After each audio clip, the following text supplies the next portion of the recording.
Hageo. Ang panawagan ng Diyos na muling ipatayo ang templo. Unang kabanata. Noong unang araw ng ika-6 na buwan, ng ika-2 taon ng paghahari ni Darius sa Persya, may sinabi ang Panginoon kina Zerubabel at Josue sa pamamagitan ni Propeta Hageo. Si Zerubabel na anak ni Shealtiel, ang gobernador ng Huda, at si Josue na anak ni Jehozadak, ang punong pari. Ito ang sinabi ng Panginoong makapangyarihan sa pamamagitan ni Propeta Hageo. Sinasabi ninyo na hindi pa ito ang panahon upang muling itayo ang aking templo. Matitiis nyo bang tumira sa magagandang bahay habang wasak ang templo? Isipin ninyo ang mga nangyayari sa inyo. Marami ang inihasik ninyo pero kakaunti ang inyong ani. May pagkain nga kayo pero kulang. May inumin nga kayo pero hindi rin sapat. May damit kayo pero giniginaw pa rin kayo. At may tinatanggap kayong sweldo pero kulang pa rin. Kaya isipin ninyo ang mga nangyayari sa inyo. Ngayon, umakyat kayo sa bundok at kumuha ng mga kahoy at itayo ninyong muli ang templo. Sa ganitong paraan, masisiyahan ako at mapaparangalan. Ako ang Panginoon ang nagsasabi nito. Sinabi pa ng Panginoong makapangyarihan, marami ang aning inaasahan ninyo, pero kakaunti lang ang naani ninyo. At sinira ko pa ito, nang iuwi ninyo sa inyong bahay. Ginawa ko ito dahil wasak ang aking templo, habang ang bawat isa sa inyo ay abalang gumagawa ng bahay ninyo. Kaya dahil sa inyo, ang langit ay hindi na magbibigay ng hamog, at ang lupa ay hindi na magbibigay ng ani.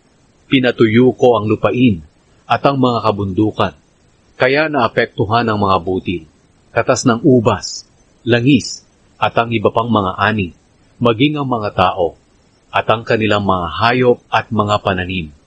At sinunod nga ni Zerubabel, Josue at ng lahat ng Israelitang nakabalik sa Israel mula sa pagkabihag sa Babylonia, ang sinabi ng Panginoon na kanilang Diyos, sa pamamagitan ni Propeta Hageo na kanyang sugo.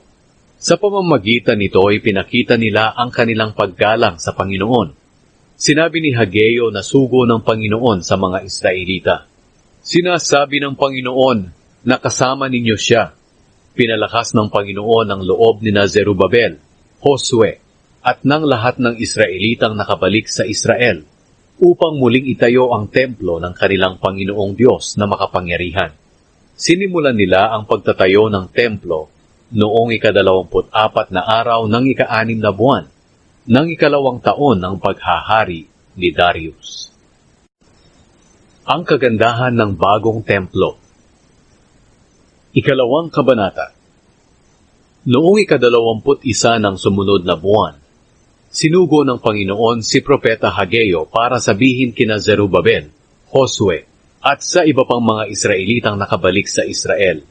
Sino sa inyo ang nakakita ng kagandahan noon ng templong ito? Ano ngayon ang tingin ninyo rito kung ihahambing sa dati? Maaaring sabihin ninyo na baliwala lang ito. Pero magpakatatag kayo. Ipagpatuloy ninyo ang paggawa ng templo, dahil kasama ninyo ako, ang makapangyarihang Panginoon. Ganito rin ang ipinangako ko sa inyong mga ninuno, nang inilabas ko sila sa Ehipto. At ngayon ang aking espiritu ay mananatiling kasama ninyo. Kaya huwag kayong matakot. Ako ang Panginoong makapangyarihan, ang nagsasabi na hindi magtatagal, ay minsan ko pang yayanigin ang langit at ang mundo, ang lupa at ang dagat. Yayanigin ko ang lahat ng bansa at dadalhin nila rito sa templo ang kanilang mga kayamanan. Kaya mapupuno ang templong ito ng mga mamahaling bagay, sapagkat ang mga ginto at mga pilak ay aking. Magiging mas maganda ang bagong templo kaysa sa dati, at bibigyan ko ang lugar na ito ng kapayapaan at mabuting kalagayan sa buhay. Ako ang Panginoong Diyos ang nagsasabi nito. Ang pangako ng Diyos na pagpapala. Nang ika-24 ng ika-9 na buwan, noong ika-2 taon ng paghahari ni Darius, sinabi ng Panginoon kay Hageo, tanungin mo ang mga pari kung ano ang sinasabi ng kautusan tungkol sa bagay na ito. Halimbawa, may isang tao na may dalang sagradong karne sa kanyang damit at nasagi ito sa tinapay, sabaw, inumin, langis o anumang pagkain. Maaapektuhan ba ang mga ito ng pagkasagrado ng karne? Sumagot ang mga pari, hindi. Kaya nagtanong pa si Hageo. Kung halimbawa ang mga pagkaing nabanggit ay nasagi ng taong itinuturing na marumi dahil nakahipos siya ng patay, magiging marumi rin ba ang mga pagkaing iyon? Sumagot ang mga pari, oo.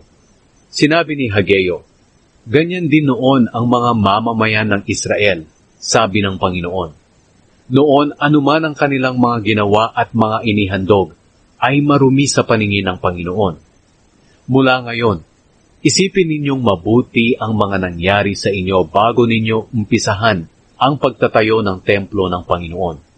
Sapagkat noon kapag pumunta kayo sa mga bunton ng inyong mga trigo, na umaasang makakaipon ng mga 20 takad, ang nakukuha ninyo ay 10 lang. At kapag pumunta kayo sa pisaan ng inyong ubas, na umaasang makakakuha ng 50 galon, ang nakukuha ninyo ay 20 galon lang. Sinira ng Panginoon ang inyong mga pananim sa pamamagitan ng mainit na hangin, peste, at pagpapaulan ng yelo na parang mga bato. Pero hindi pa rin kayo nagbalik loob sa Kanya. Ika-24 na araw ngayon ng ika-9 na buwan, at ngayong araw na ito natapos ang pundasyon ng templo. Tingnan ninyo kung ano ang mangyayari mula sa araw na ito. Kahit wala nang natirang trigo, at wala nang bunga ang mga ubas, at ang mga kahoy ng igos, pomegranata at olibo. Pagpapalain naman kayo ng Panginoon simula sa araw na ito.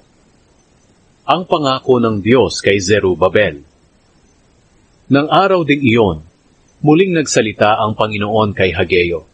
Sinabi niya, sabihin mo kay Zerubabel na yayanigin ko ang langit at ang mundo. Ibabagsak ko ang mga kaharian at wawakasan ang kapangyarihan nila. Ibubuwal ko ang kanilang mga karwahe at ang mga sakay nito. Mamamatay ang mga kabayo at magpapatayan ang mga mangangabayo. At sabihin mo rin kay Zerubabel na aking lingkod na sa araw na iyon ay pamamahalain ko siya sa pamamagitan ng aking kapangyarihan, dahil siya ay hinirang ko. Ako ang Panginoong makapangyarihan ang nagsasabi nito.